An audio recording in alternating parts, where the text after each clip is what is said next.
আপনার ইউটিউব চ্যানেলটি যে কোনো সময় ডিসেবল হয়ে যেতে পারে, ডিলিট হয়ে যেতে পারে, রিমুভ হয়ে যেতে পারে, এমনকি আপনার সেই ইউটিউব চ্যানেলটি মনিটাইজ হারিয়ে ফেলতে পারে। তো আজকের এই ভিডিওর মধ্যে আপনাদেরকে আমি সেই সম্পর্কে কয়েকটি কথা বলবো, যে কথাগুলো আপনারা যদি মনোযোগ সহকারে শোনেন এবং সেগুলো যদি আপনাদের সেই ইউটিউব চ্যানেলের মধ্যে কাজে লাগাতে পারেন, তাহলে কিন্তু সেই সমস্যা থেকে আপনারা কী করতে পারবেন, সমাধান হয়ে যেতে পারবেন।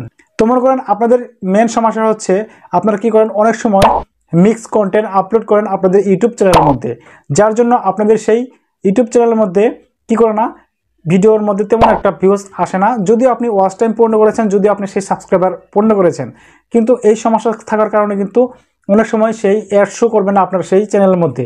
কারণ হচ্ছে আপনারা বলতে পারেন যে কেন আমার ওখানে অ্যাড শো করবে না, কারণ হচ্ছে আপনি যখন মিক্স কন্টেন্ট আপলোড করবেন, আবার আপনারা বলতে পারেন যে মিক্স কন্টেন্টটা কি। মিক্স কন্টেন্ট হচ্ছে এমন একটা কন্টেন্ট সেটা হচ্ছে আজকে আপনি মনে করেন যে একটা গেমিং রিলেটেড একটা ভিডিও আপলোড করলেন আপনার ইউটিউব চ্যানেলের মধ্যে, মানুষ দেখতেছে। আবার অন্যদিন কী করলেন, আপনি সেখানে একটা ফানি ভিডিও আপলোড করছেন, ইউটিউবে মানুষ দেখতেছে। অন্যদিন আমরা কী করেছেন, আপনি সেখানে ট্র্যাক রিলেটেড ভিডিও আপলোড করতেছেন, সেটা কিন্তু মানুষ দেখতেছে। আবার অনেক সময় দেখা যাচ্ছে আপনি কুকিং রিলেটেড ভিডিও দিচ্ছেন, সেটা মানুষ দেখতেছে। কিন্তু আপনাকে ইউটিউব থেকে কোনো সমস্যা আপনাকে দেখিয়ে দিবে না, তবে আপনার সমস্যা দেখিয়ে দেবে কে জানেন, গুগল অ্যাডসেন্স। সে আপনার কী করবে, যে আপনি যখন আপনার এই ট্যাগ ক্যাটাগরিতে আপনি যখন একটা ভিডিও আপলোড করবেন, সেই সময় কিন্তু কী করবে, তারা এখন কিন্তু সেই সময় অ্যালগরিদম যা আছে অ্যাডসেন্সের, ভাববে আমি কোথায় কী করবো, আমি কি এখন এখানে অ্যাড দেবো কি না। সেই সময় দেখা যাচ্ছে যে আপনার এই মিক্স কন্টেন্ট হওয়ার কারণে আপনার সেই ভিডিওর মধ্যে অ্যাড দিবে না।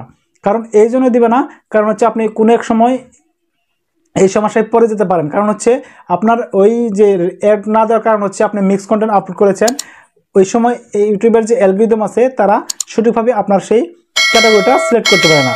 ক্যাটাগরি যদি সিলেক্ট করতে না পারে, তাহলে কিন্তু আপনার সময় কী হবে, আপনার সেই ইউটিউব চ্যানেলের মধ্যে আপনার তেমন অ্যাড শো করবে না, কারণ হচ্ছে ক্যাটাগরি ঠিক নেই। অর্থাৎ আপনি এখানে গেমিং, কুকিং, ফানি এবং কি আপনার ট্যাগ রিলেটেড ভিডিও যে আপলোড করে যাচ্ছেন, সে সময় তার একটি বাধাগ্রস্ত হয়। বাধাগ্রস্ত হওয়ার পরে পরবর্তীতে কী করছে ইউটিউব টিম, কিন্তু পরবর্তীতে আপনার বুঝতে পারবে যে আপনার ইউটিউব চ্যানেলের কী অবস্থা। পরবর্তী যখন তারা বুঝতে পারবে, তখন কিন্তু আপনাকে সে কী করবে, আপনার এই ইউটিউব চ্যানেলটাকে আপনার রিমুভ করে দিতে পারে, ডিলিট করে দিতে পারে, অথবা মনিটাইজটাও কী করতে পারে, তারা রিজেক্ট করে দিতে পারে। তাই বলছি আপনারা অবশ্যই এই দিক থেকে লক্ষ্য রাখবেন, খেয়াল রাখবেন, যে কখনোই যেন আপনার ইউটিউব চ্যানেলটি কিনা হয়, কখনোই কোনোভাবেই মিক্স কন্টেন্টের আওতাধীনে যেন না আসে।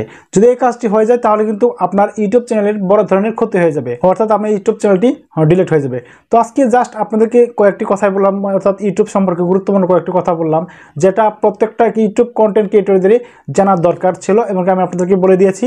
আর এই ভিডিওটি দেখে যদি আপনাদের ভালো লেগে থাকে, তাহলে অবশ্যই একটা লাইক করবেন, একটা কমেন্ট করবেন, আর যদি আপনি সাবস্ক্রাইবার না হয়ে থাকেন, অবশ্যই একটা সাবস্ক্রাইব করে দিবেন। আর সবাই ভালো থাকবেন, সুস্থ থাকবেন, এই প্রত্যাশায় আমি শামসুল বিদায় নিচ্ছি। সকলকে আমার সালাম, আসসালামু আলাইকুম।